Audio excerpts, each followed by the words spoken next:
Сәлем достар, біз бүгін тағы да макарон жасаймыз. Бұл жолы етпен және де екі түрлі макаронмен.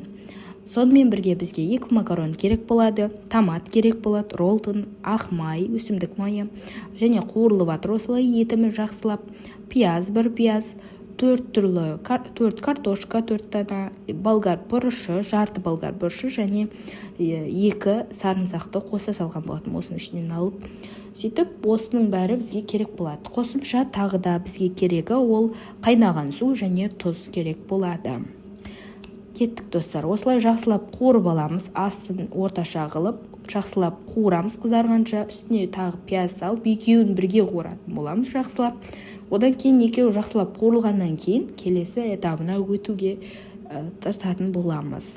Ол кезде тағы да біз нені қосамыз? Әрине томатты, болгар бұрышын және де екі түрлі сарымсақ, чеснокты қосатын боламыз.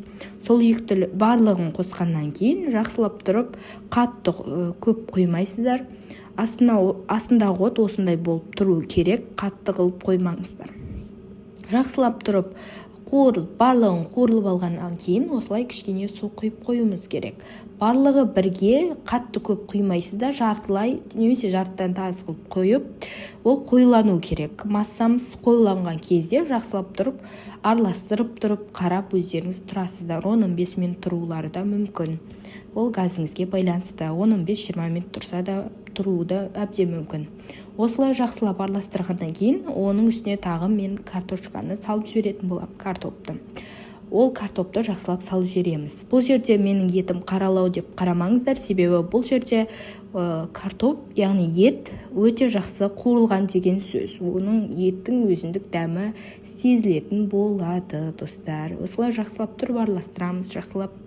Одан кейін жаңағы айтқандай картошканы салатын боламыз, картопты салып алғаннан кейін де кішкене жақсылап араластыра отыра жақсы пісіріп алғаннан кейін, одан соң үстіне тағы су құйып жібереміз.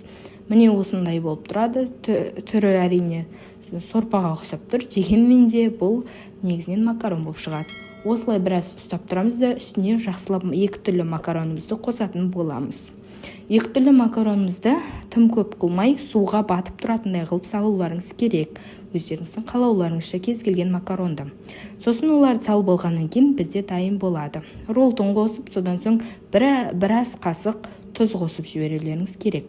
Дәмін кейінірек көріп, тұзын тағы қоса берерсіздер, өз қалауларыңызға қарай көре берерсіздер. Одан соң осылай қосып қоям. Міне макарон салдым. Енді піскенін күтеміз. Менде осылай дайын болды. Астарыңыз дәмді болсын, каналға жазылуды ұмытпаңыздар.